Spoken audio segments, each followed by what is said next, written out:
He has spoken on the topics faith, family and freedom in Cuba, Belgium, Brazil, Congo, UK and all over the USA to crowds from 14 to 40,000.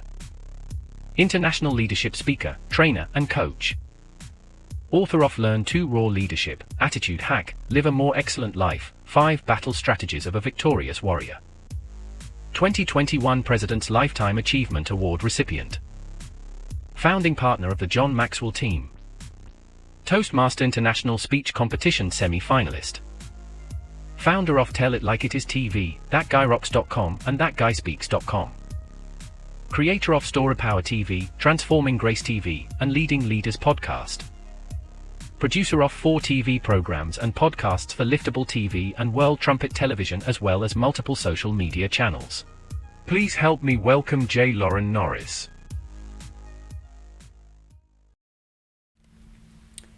If you've ever had to work around the kind of leader who has expectations of you, and that maybe it's how many hours you'll work in a day or how late you'll stay after you're off the clock and just get the work done, or maybe it's they just completely misunderstand, don't understand, or don't care about the fact that you have a life outside of work.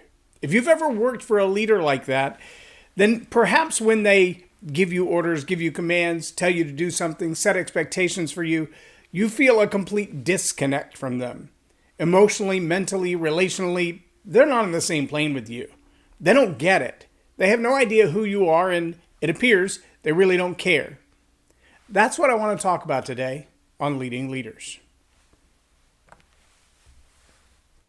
Subscribe now for our extensive video library of leadership lessons promoting faith, family, and freedom.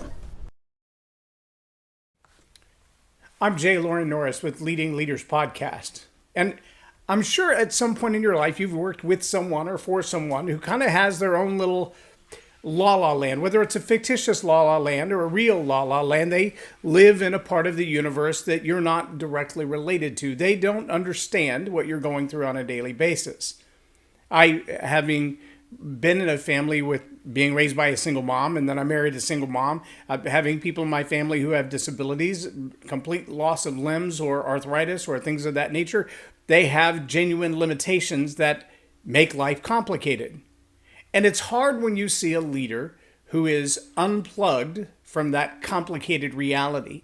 They live in their lofty towers, if you will. They have everything figured out for them. It's all going along hunky-dory as long as the rest of these people would do what they're told to do. They're disconnected completely from what we would call reality. Now, I know there are a lot of people who live in a reality all their own that is kind of drama created. It's self-created. It's a self-imposed set of limitations. They believe that they can't do this or they can't do that, and therefore they will never try to do anything beyond what they feel comfortable doing. As a leader, as a leadership coach, that's one of the most trying aspects of dealing with some clients. To ask them to do something that's outside their comfort zone, well, it's the only place that growth happens. Growth happens outside of your comfort zone. Change happens when the pain of staying the same becomes greater than the pain of change. But either way, there's going to be pain, and ultimately, either way, there's going to be change. The question is, will you change at the right time for your own benefit, against your own comfort zone, or are you going to stay where you are? See, these are two different realities. One reality says, my life is a disaster. I'm a victim. I'm set up by the system. I have limitations, physical, mental, financial, emotional, whatever they are. And therefore, I am a victim and nothing will ever change for me. On the other hand, you have those who genuinely have limitations, who are doing all they can to press past them. My friend Nick Vujicic is a good example of that. This is a man born with no arms and no legs. But he has made a very successful career of reaching out to young people who are, for whatever reason, feeling victimized, feeling like their life is falling apart and they have no hope. And they find themselves on the edge of life, maybe considering ending their own life. Nick has found a way to reach into their hearts, to empathize with them, and to say, hey, you're not alone. We may not be just alike, but we're enough alike that I care about you. We're enough alike that we have pains and problems and challenges in our relationships and opportunities in our life that we may never get to see that others have already enjoyed. But that's okay. Life is still worth living, and here's why. See, good leaders understand that there may be a difference between you and I. Maybe it's where we grew up, or how much money we grew up with, or what kind of family we were raised by, or what kind of education we've had, or what part of the world we've grown up in. I can honestly tell you it's mind-bending and heartbreaking when I hear young people in America say, we're so oppressed. Take a couple of weeks and go to the Congo. I've been there. Spend some time in Brazil, in the ghettos of Brazil. Been there. Outside of Pelotas and Sao Paulo and all over. Take the time to go to Cuba or Honduras. Tour the streets of Europe sometime. And you're going to see an entirely different way of living that you are currently out of touch with. Your perception of what life should be, what life could be, and what life really is, they're not the same. A good leader has taken the time to get to know the plight of the people they lead. What is their life like? Let me give you a good contrast to this. Maybe you remember National Lampoon's Christmas Vacation a decade or two ago, when the Jelly of the Month Club became the annual bonus instead of enough of a cash bonus to put in an in-ground swimming pool. There was a whole lot of hope built around that one expectation. But when the boss of the boss's boss's boss's boss decided, we'll just do the Jelly of the Month Club, we're not going to give Christmas bonuses this year, somebody had to help him realize the decision that he made in his lofty tower that made zero impact on his life was a tremendous impact on the life of the people that he made the decision for. That's pretty drastic.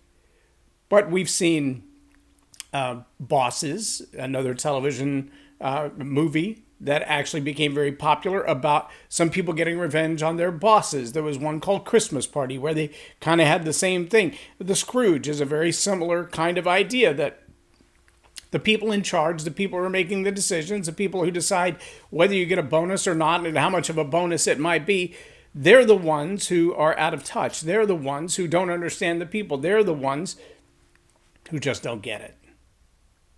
Well, real leaders, good leaders, understand that they lead. You ready for this? This is hard. Humans. Yep. Real leaders lead humans. And when they lead humans, people, with their own life stories, with their own set of events. And whether it's in the stories that you tell, or the way that you lead, or the decisions that you make, like, I'm going to fly my private jet all over the country and I'm going to tell everyone else you can't have a car that burns fuel because it has too much of a carbon footprint. By the way, the scientists say, the real scientists, that 1 hour in a private jet is the same amount of carbon footprint as a household for 3 months. So your standard lifestyle as it is, after 4 trips in a jet, that would cover you for an entire year. And yet it's the people with the jets who say, we're going to keep our jets. You need to get rid of your car. We're going to keep our jets. You need to turn up your AC. We're going to keep our jets. You need to turn off your washing machine and unplug your refrigerator for 3 or 4 hours a day because you're too much of a burden on the electric grid, which is bad for the environment, which is why we've got to get rid of carbon, petroleum-based fuels. But I'm going to keep my jet. See, that's out of touch. That's the loss of connection. That's the inability. And that's not just in the story they tell. It's not just the narrative they live by. It is their lifestyle. And they do it, many of them, intentionally and knowingly, knowing that they're out of touch, knowing that they're not empathetic with the plight of your life. They don't care what it's like to drive a 20-year-old car. They don't care what it's like to live in a house that's 80, 90 degrees. They don't care what it's like to not be able to protect yourself. No, none of those things are important to them. They're not connected to those problems. They don't have those problems. The problems they have are, they're different. It's, people who won't comply. They're out of touch. They're not connected. They have no empathy, and they have no humility. See, I also find that real leaders are humble enough to say, I want to understand what your life is like. I want to understand what you're going through. My wife and I just watched a strange little Netflix series called Snowflake Mountain, where they took a bunch of basically spoiled, rotten brats in their late teens and early 20s out into the wilderness and taught them a little bit of independence and a little bit of self-supporting ideologies. How do I take care of me? How do I take care of the people around me? What if I'm no longer dependent on everybody else, but I learn to be independent on myself? What if I understand that life isn't all about me, but I need to contribute to society in some way as well? And Snowflake Mountain kind of taught them that. Many of them walked away at the end of the story saying, my life is completely different. I'm doing a different thing now. I live a different life. Because they found humility and they found empathy. They were able to look at the cost they had been to society, to their families, to the people around them and say, hang on, I want to be a contribution. I want to help. I want to pitch in. I want to be a part. So whether you're talking about Scrooge or you're talking about Christmas Vacation or you're talking about the jet setters and the Hollywood elites who want to fly around the country on their jet planes and then tell you that you're using the wrong kind of fertilizer in your home garden, that you can't raise chickens that look like that or have grass that's tall because it's damaging to the environment.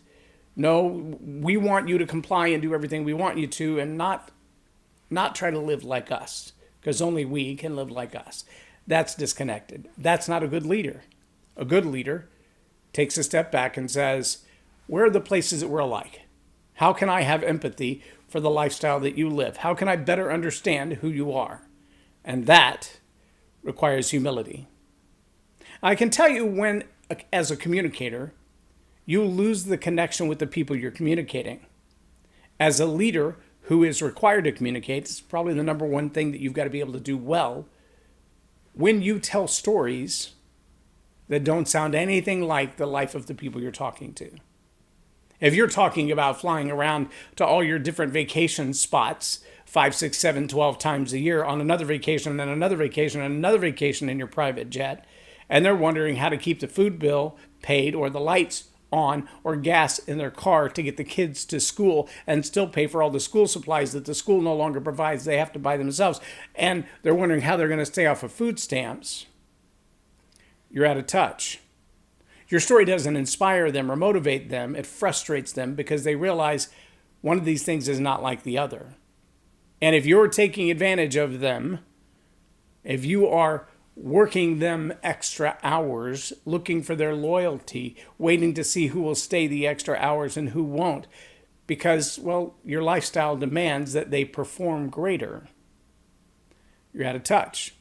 You're not going to connect. And it's not just that you can tell the right story or use the stories of your life that resonate with the people that you're leading. It's that you have the genuine humility and empathy to say, I once was where you are now, but my objective isn't just to make me wealthier, it's to bring you along with me. That's not just a change of story, my friends. That's a change of heart. And until a leader is willing to say, empathetically, I know how you feel, I've been there, and humility-wise to be able to say, how can I help? What could I do differently? They're not going to connect as leaders. They might lecture, they might be good tyrants, they might run a business well, but they're not going to connect well with the humans that they need to run their business well. If you're the kind of leader who doesn't connect because you don't have the empathy or the humility to do so, it's time to start with your journal, writing some stories about your own life, reflecting on how you got to where you are and just how related you are to the people you lead. I'm Loren Norris with Leading Leaders Podcast for Tell It Like It Is TV. Have a blessed day.